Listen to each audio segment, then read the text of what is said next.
All right, guys, it's the Friday morning of Real Talk with Keith Smith. Thank you kindly for joining us on a pollen-filled Friday morning.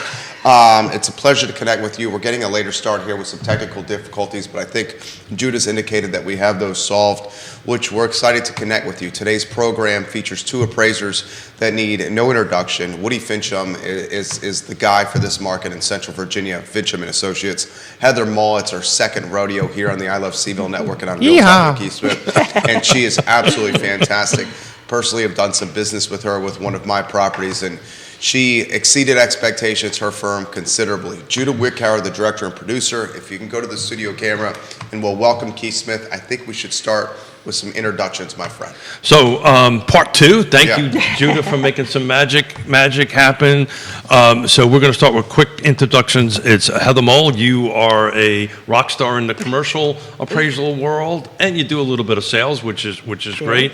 And Woody Fincham, everybody knows Woody. He is the rock and roll, heavy metal fan or of appraisal in our area and around the country. So we're going to kick back in because we're going to have a hard stop today at 11:30. So we need to kick right in. So one of the things I wanted to talk to you about, Heather, and we're going to kind of get to it right away. Those of us in the retail side of the world, right, are now looking at the commercial side of the world to say, what is things going to look like post decoupling, and it's when now all of a sudden the MLS will not allow to have buyer compensation in it.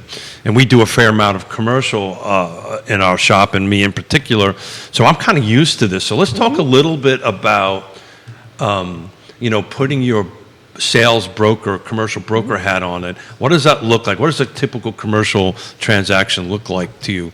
Because you've got to look in multiple places to figure out what's available to buy. We do, yeah. We've got, like we had talked about, a lot of stuff occurs off market. So, there is that sector that can't be ignored where it's just word of mouth or, hey, somebody has something and I know a friend that's looking for this. I know a guy, exactly. Every single one of our commercial deals never hit the market that I did.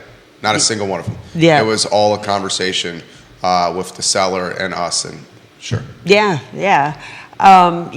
Aside from that, you've got, your local MLS that they vary on how much is in there. I hate to quote, statistics, 10, 30% is kind of a... It's not a huge number, though. Yeah, it's not a big number. And then we've got, CoStar, Crexi, LoopNet, other sources. But, obviously a lot of talk about what's going to happen in the residential world with the buyer's agent and the commission, but for us in the commercial world, it's kind of just like, hey, that's welcome to our party. We've been used to having that commission talk from the beginning. What's the commission offered? Negotiating our commission, and in some cases, there's not a commission offered, and that's when we turn to the buyer to pay the commission, and that's we find a lot of commercial buyers are used to having that. But you have that conversation before you start looking, right? You have Absolutely. that established that relationship. Right. We call them buyer-broker agreements. There's really not a commercial version of that, but there are agreements that you would have with your commercial buyer that says, look, if the seller's offering, great. If it's not, we need to work this out. Right. They're typically large transactions, right. Sophisticated buyers and sellers. Does the decoupling of commissions have any impact at all with you guys, Woody and Heather? No, not really. I mean, commissions are a cost to do business, and that's something that we normally don't really address in the appraisal portion of it. When we're doing adjustments on comparable properties, we have 5 transactional adjustments we look at, and commissions have never been considered, just like, title insurance or title fees or all the various other fees that go into it. So it's not something that really affects the appraisal side of it, at least at this point. Same question for you, Heather. Yeah, and I'd say probably exactly the same, probably even less of an impact in commercial because, again, there are so many that happen off market anyway. So it's really, it's pretty difficult to quantify what that's really going to have any impact. We had comments come in on Start One here, and one of them was tied to homes.com. I'd love to throw that to you, Woody, the impact of Homes.com, of what you see potentially coming with real estate, if it has any impact at all. Well, I don't really know the context of what you're asking, so So Homes.com is becoming, you talked about Yeah. this in Richmond Market. You Yeah. did a transaction, sans MLS altogether. Yeah, so yeah. Homes.com is becoming the 10-ton elephant as far as the portal goes, our public-facing portal. Actually bringing later in May on 2 executives from Homes.com to talk about it.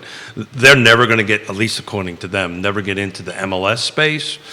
But in Richmond, I'm doing 4 new construction transactions that I just use Homes.com, made much like you and I would do for a commercial So transaction. Homes.com being owned by CoStar. CoStar. Exactly. We'll Right. just throw that in. And actually, a little news, they just bought Matterport out for I saw that the other day. Over $1 billion. $1.2 billion. I just saw that. oh, that explains why their fees are so high. No comment. Sorry, CoStar. Dun, dun. Well, I mean, one thing I'm noticing Go back to my is computer here. Homes.com and their parent company seems to be utilizing a strategy that is customer focused. Where I'm seeing with, say, the Realtor app, seeing a strategy that is agent focused. So I'm actually going to push back on that. Okay. It's actually agent focused. Which one? Homes.com. And the thing is they're doing it concurrently. I've sat down and had long discussions with them. They're doing it concurrently. They're being more transparent with information in the public thing. But here's the difference between Homes.com and let's call it Zillow, and I'll probably get myself into trouble for doing that. So if I'm a listing agent and I'm a preferred agent, or I pay for the Homes.com, when my listing is out in the world and you two guys want to get information on it, I get the information directly. In Zillow, it goes out to all the people that pay for the zip code. Right. So their focus is going to be very much so agent focused on the back side of it. The front side of it is definitively client focused, customer focused. Thank you. Yeah. But I'm doing 4 transactions. I pulled it up. I called the agent directly, just like the conversation I'm trying to have about commercial. Tell me what your builder is offering. How does it work? Yada, yada, yada. And those transactions will never show up in my MLS because they're never going to hit my local MLS on that. I find it interesting, and I find them, I have this question for you. When does Homes.com and CoStar and everything that they're purchasing, Matterport's another example, start becoming antitrust? That's something. I mean, you could ask that question of CoreLogic. CoreLogic owns more real estate related data than I think anyone. I mean, they're a huge juggernaut. They own Marshall and Swift, the cost service. Most MLSs now are owned by, or have the backbone of their systems are run by that. CRS and all the various other things. I mean, I don't know the FTC even looks at the real estate space anymore. I mean, they obviously are looking on the commission stuff, but they're not, they're allowing these juggernauts to, it's an oligopoly out there. It's not a competitive market space whatsoever. And that's why the fees are so outrageous. It's very expensive to have access to all of the information we need. I'll tell you, Homes.com's agent fee is relatively inexpensive. Right now. That's correct. Until they corner the market. Yeah. They're no dummies. No, they're no. You laughed right I there. laugh can't wait because to- you're not the first one that has said that comment that I've heard. I've heard others. You take a loss say lead. that I mean, too. it's basic, business. I mean, you lose a little bit at first, and then you make it up in the back end. But here's the difference. They're not setting prices. Homes.com is not setting, you can't charge more than this, you can't charge more. That's what ultimately got NAR into trouble, right? That back end of it. And let's be clear, NAR never said that, right? But, the reality of it is... it could have been more transparent. That's the problem. Could have been more Transparency. communicative. Transparency. I mean, we talked about this on Wednesday. I'm holding in my hand. NAR pulled off its website how you can track the number of agents come on and off. Look, I'm sure there's some reason behind it. It sure as hell ain't transparent. So to do that. But I do want to stay a little bit for the agents that are watching it, to talk a little bit about how a commercial transaction actually happens, because I think that's what we're going to see come July, right? So if I have a buyer and you have a listing and it's not in the MLS, you're not on CoStar, right? I pick up the phone and call up Heather. I'm doing this right now with a couple of local commercial agents and say, what do you got? I've got this client. And what's the next step after that? Well, once you find out what they have, and hey, I have somebody interested in this, probably my next question after, hey, how can we look at it? Is it available? Is there a tenant in? How can we get accesses? And what is the commission split that's being offered? Is there a commission split being offered? Is there as me representing the buyer? I will say the one thing I think that is, and again, I don't do residential unless it's my own stuff, and even then I usually will a lot of times get a representation because I try to stay where. Good for you. I tell other agents that I'm like, I'm licensed to do it. It doesn't mean I'm going to do it. Hire a pro. Right. But I think, a lot of the difference is that in commercial, they are probably it's going to require more money down.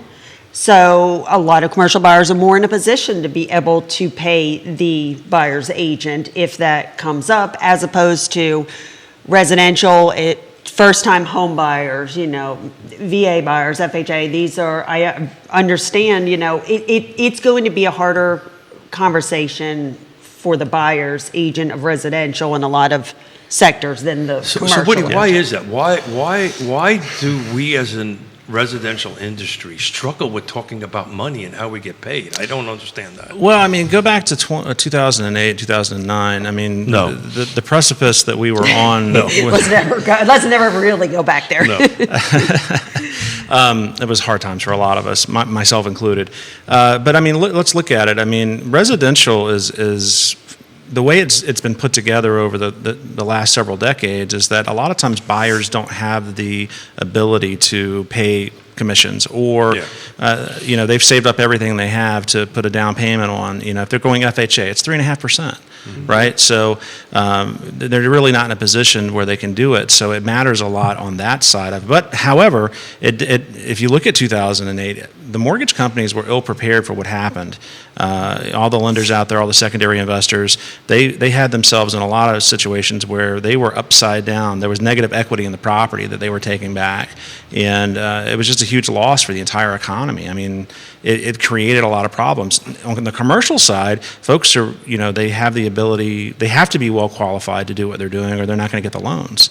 There was a substantial change in our industry from 2000. I had a 2008 to the time of great unpleasantness. I actually had a phone call yesterday from a very reputable architect in Charlottesville that has a custom build for a client at Lake Monticello.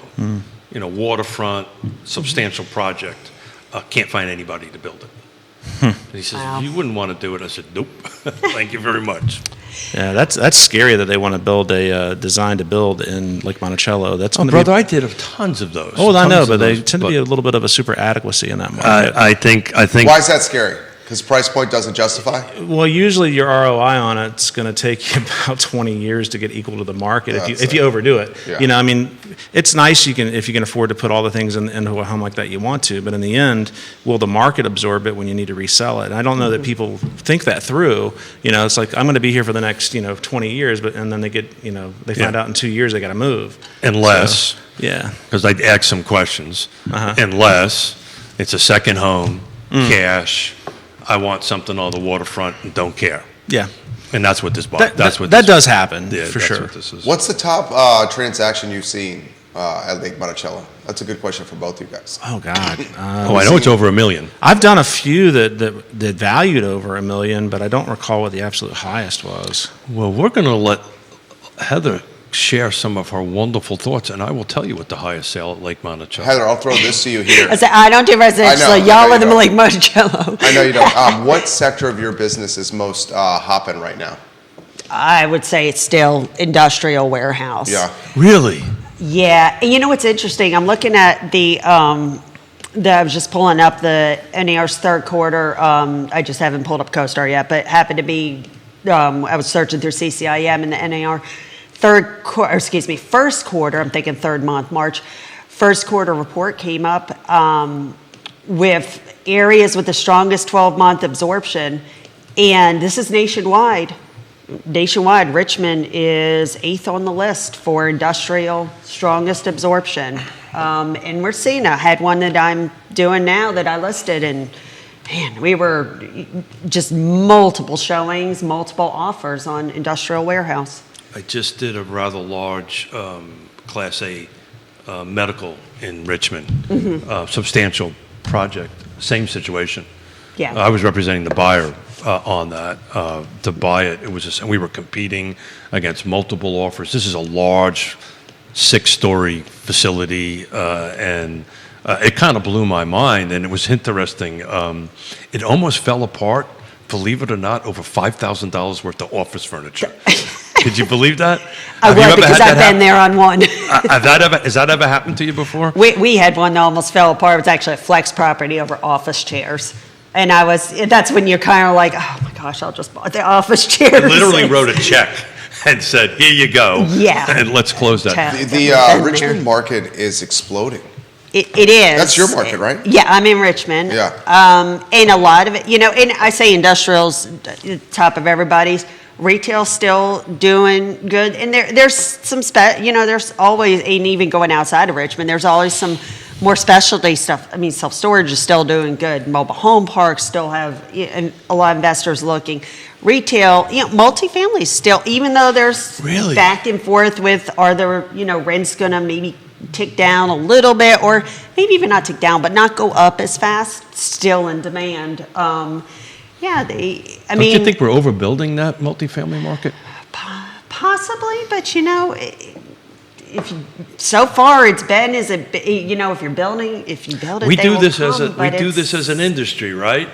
We Yes. stuff that's hot, we start overbuilding it, right? Then all of We a sudden do. we overbuild it and it kind of drops back out. You see that from an appraisal perspective. from Oh, time to time. absolutely. I mean, the pendulum's always swinging. And when you're right in the middle of, like when we're doing market analysis, you never really know exactly what's going on right now. You can see what's happening and you can kind of project to what's going to happen, but the forest for the trees kind of gets involved when you're at the present. It's kind of neat. We're still having a lot of people coming down from Northern Virginia, where we're seeing that's the one thing that we know how this works with economic supply and demand, but we're still just steady getting more demand in these areas, Richmond, and in the rural areas, especially post-COVID, with places getting high-speed internet. We're doing a ton of stuff in rural areas, appraisal-wise. I know I am. I know you are too. Why is that? Most of my business. So many more, the presence of high-speed internet, and I can think personally, because my husband and I are looking at going a little more rural. Now that the kids are older and getting out, and we have 5 dogs, so we need less house and more land, but it's also... Did you say 5 dogs? Yes.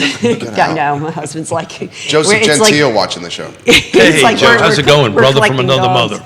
But people can work from home. That, post-COVID, they're finding that rural is more affordable, obviously, but that's starting to go up in price. And, from a commercial's perspective, more rural markets have kind of been overlooked for many, many decades.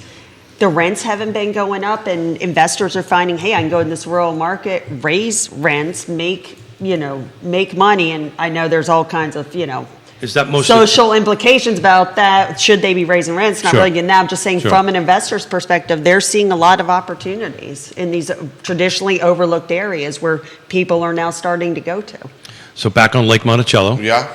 So I did the total sales as far as our MLS would go back. So that's 5,713 sales. There were 2 that were over $1 million. It was on 3/10/23. There was one for 1,190,000, and then on 11/29/23 there was a 1,150,000, and then there was 4 that had a 9 in front of it. And then it starts dropping from that point. You got 2 over $1 million? 2 over $1 million. At Lake Monticello? 2 waterfront Both properties. waterfront, right? 2 waterfront. Oh, yeah, definitely. Yeah, The one at 1.25 was an amazingly different kind of property. It's just a big sprawling house that goes down on the main. It's on the main lake too, so beautiful. Yeah, so it actually went up. The list price was I read the list price. Thank you, Woody. Was 1,190,000. It actually sold for 1,250,000. And give some props out to Vicky too. Vicky Wilson had both of those listings, And she made it happen. yeah. Good job, Vicki Wilson. I'll throw this to Heather. Walk us through the appraisal process of storage. Is it based occupancy? Is it based on land value? Is it based on zoning potential?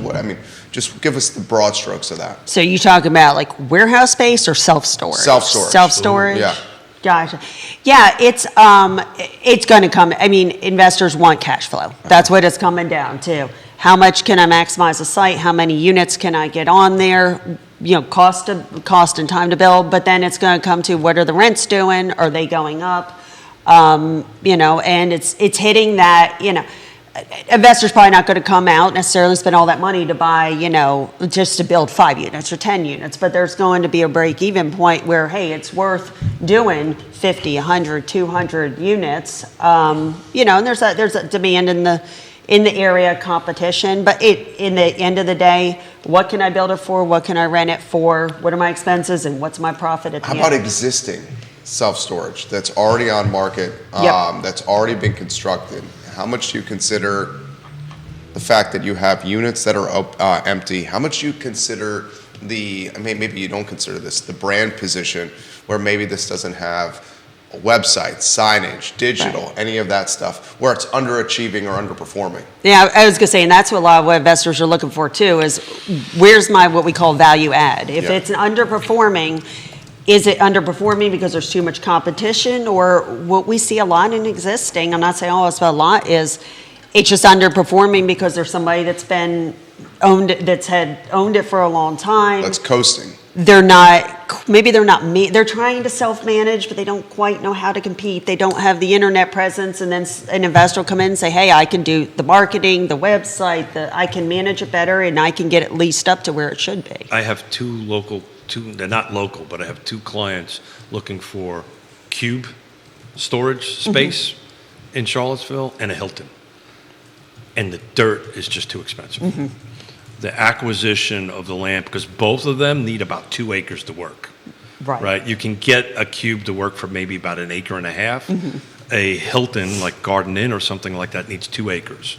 Right. And they all, of course, all want to be close to the UVA. They all want to be. It's just the opportunity is just not there. We have them out in Zion's Crossroads. Right. We may have them out to your conversation in Goochland and stuff like that. But the numbers don't start working. And you all do tend to be at a higher price point lane, obviously, than we do over in Richmond. But we're starting, we're seeing that coming up, and that's what, again, that kind of rural sprawl we're seeing. Interesting with hospitality, I'm also seeing a lot of the builders are taking. And they're doing they're trying to get a little bit bigger of a site and do 2 of their hotels, same brand, side by side, to kind of get a little more economies of scale when they're developing. This question's coming from John, how do you say his last name, Woody? Copulus? John, we could just call him Cope. John Cope, he says, Woody, that 1.2 at Lake Monticello, what was it worth in 2019 pre-COVID? Oh gosh, it was not worth that much for sure. COVID really, it was steroids for our market, like it was in a lot of places around the country. But yeah, I don't know. I don't think we'd seen much go for more than $750,000 or so. Well, that's what I'm trying. That's what I'm trying to say is, so the next highest sale. So anything that had a 9 in front of it was October 22 through March of 23. So all post-COVID. 785 is the highest I see in 19, right? No, I'm sorry. In 17, there was an 870 sale. More questions coming in if you want. Go ahead, Woody. Yeah, Lake Monticello, when 830 was in 1210 closed anyway. Closed 10/20/20. That was the highest, and then after that it starts jumping, in the 22, 23, 24 range. But the number's so small, right? Yeah. The median over the whole length of this time of 5,713, the median sales price is $219. Yeah.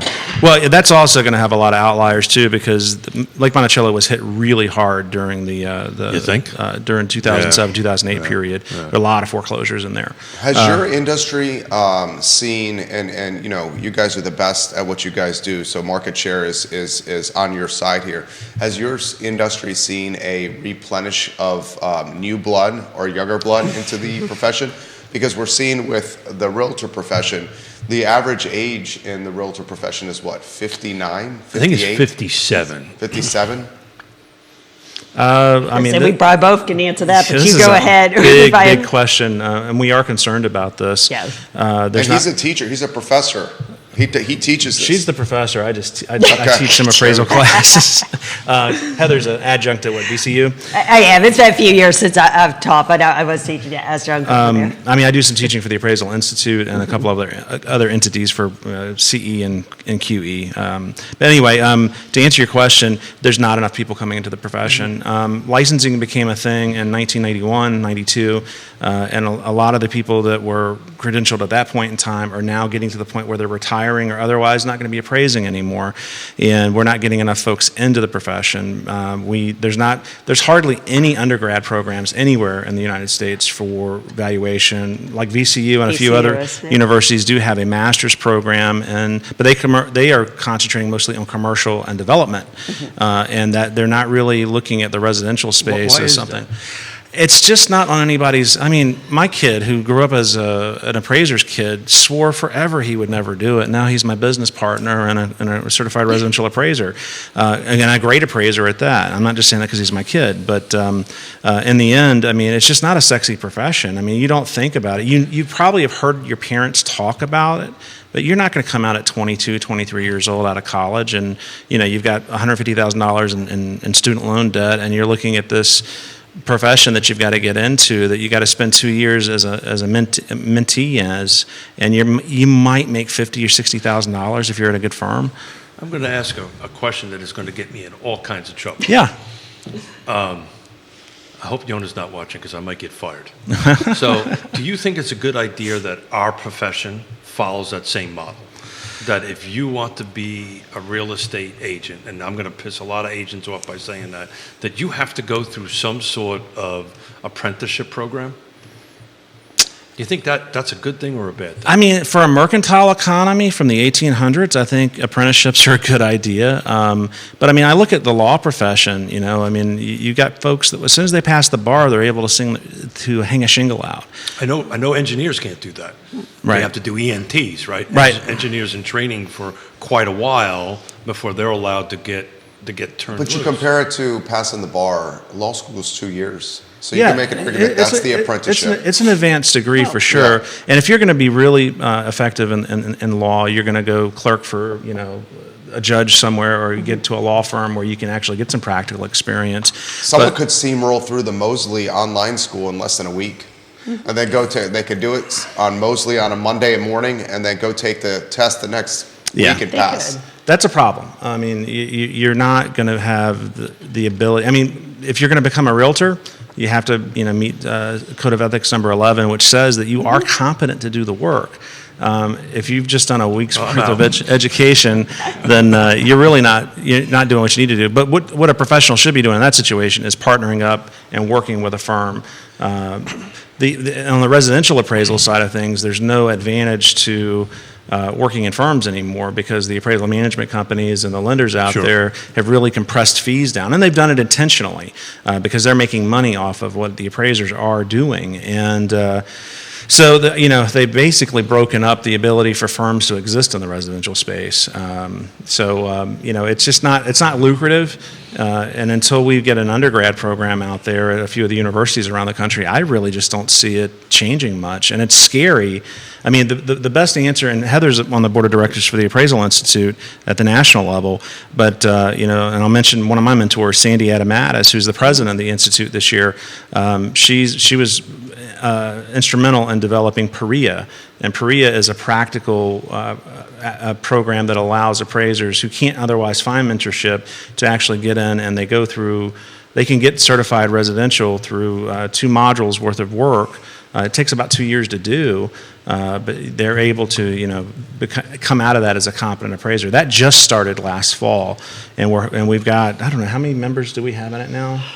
Is it 100? It's more than 100 now. 100. Yeah, It's a good step, but I mean, the Appraisal Institute's the only entity out there doing it right now that have successfully completed it. So that is an alternative for folks to go into, but it's not cheap. I mean, they do have a lot of scholarship and grant money available for folks that want to do it, but I mean, it's several $1,000s to get through that. Heather, you're eager to jump in here. I was going to jump in and just say one thing that, I guess, one of the core differences in being a sales agent, being an appraiser, is you can take the test, you can become a sales agent after the test in the 60 hour, 60 class. hours, yep. But let's remember, you can't hang your own license. You're still exactly right. required That's to work exactly right. under a broker. You can't, hang your own, I'm sorry, I said license, but hang your own business license and start your own firm until you're a broker, which takes 3 years. 3 years Yep. active. I should know, so I have mine. And then you can start. So to own your own brokerage, there kind of is an apprenticeship built Yeah, there is. in. And, technically, when you are a salesperson, you're working underneath your broker. Absolutely. So your Thank you for broker clarifying is that. taking responsibility for everything you did. And we could talk for an hour about how well that may or may not be working. I was going to say that. Yeah. I mean, there's some brokerages, especially some of these online ones, where the broker's not even in the market. Right. Correct. Yeah. That was happening in the appraisal business for a long time Yeah. too, where they would say they have trainees, is what we call the new folks into the appraisal business, and there was a guy in Bedford, Virginia, that had over 200 trainees at one point. It was being abused big time. I mean, I won't highlight which ones, but I think that's happening. So Heather, thank you for pointing that out, because that is an important distinction, right? You Right. have to hang it on to your point, is it being managed or not is a whole different Right. animal. And I think I've been on the record saying this decoupling is a really good thing for our industry. I think it's a good thing for our industry, a good thing for the public. We're going to have a lot of transparency going through forward. We're going to start building our value proposition. I think ultimately this on the back end is going to be a very good thing for the industry and those of us who stay in. Back to where I think this is going to be very much like our commercial transactions, and I've been saying this on the show for a while, you're 100% right. You've got to demonstrate your value proposition to your buyer. You've got to go ahead and be transparent on how you get paid and do that. And then you've got to do our number one thing that we do the best, which is negotiate.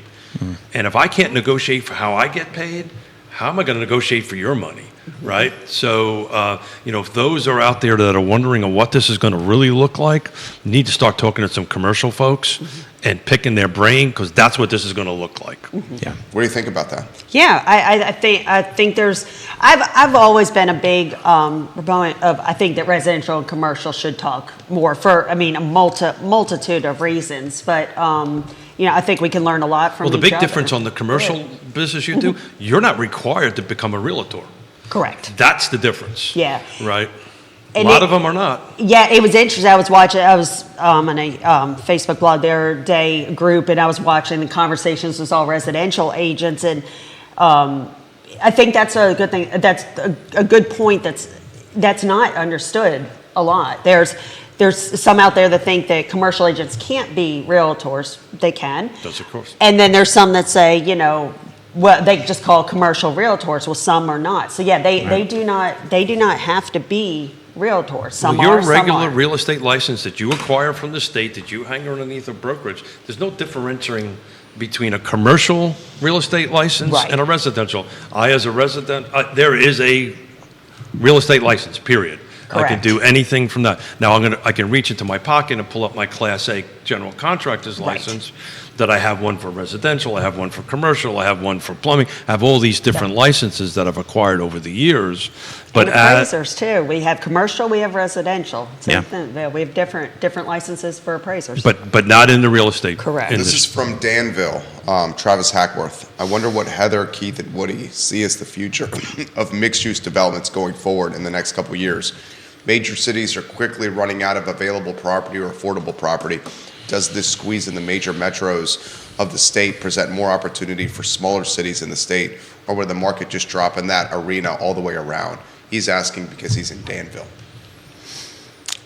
That's a big question. There's a lot of parts to that question. I think mixed use is definitely going to be here for a while. I mean, it's definitely a portion of the market's definitely going to stay there and grow there. I mean, Charlottesville is kind of a smaller market as well. With the upzoning here, I mean, we're going to see, I think, some mixed use coming from that. We just haven't seen anything that's directly absorbed in the market yet. I think that would reflect that. But if I had to, my crystal ball, I would say, yeah, I think, yeah, sure, why not? Yeah, that'd be nice. But I don't know. Keith and Heather probably have a better Well, opinion on this than I do. I think it also has to do, okay, it goes to a lot of the government and how fast the zoning is going and how open the zoning in your governmental jurisdictions are going to be open to it. 25% of all new construction is regulatory expenses. Yeah. I believe it. And that is no different in the commercial world. Yep. So that has, it's just exploded over the decades. Back to mixed use. I've said this I was speaking at a via Zoom panel at a convention last week. What is old is new again. Mixed use was around. It was the thing that everybody did. Mm-hmm. Then it became the Levittowns of the world, right? The sprawl. Yeah. And now mixed use is back. It was for different reasons. Back in the day, you didn't hop in your car and drive out. You took your buggy or you took a tram or whatever, right? Showing your age there, buddy. I'm making this up as I go along. Woody, be careful. Now it's because of expenses, right? Yeah. And you have to put your density together to make things somewhat cost effective. But I did the acres at Lake Monticello. I tell the story all the time. 150 acres, central water and sewer, VDOT roads, yada, yada, yada. By the time I acquired it, got it rezoned, got a site plan, and put a bulldozer on the job site, it took 6 months. I'm helping consulting people on projects that are in my 6th, 7th, and 8th year, and we haven't even put a bulldozer on the job site yet. That is driving time costs. is money. It is. And folks don't realize that. I mean, government is hurting trade, basically, because, if you add, it takes 6 years to develop something, and That's just seems silly to me. No, that's just to get past the zoning and the approvals. Well, Colonial Place took what? 6 years. Yeah, that's took crazy. 6 years. And they're still not, We're still in the development phase. They're still in the development phase. I drive by it every day. And This that question's come lovely on the water feed. tank. Based on what we were talking about, is there an appraisal degree track at four-year colleges, and who's doing it? There are some real estate programs for undergrad, but I don't think anything that's specific to appraisal. I think all the programs go through valuation, and they spend some time on development. They spend some time on the various other things that go into it. I don't think you get into actual valuation specifics other than maybe a class or two until you get to an advanced degree.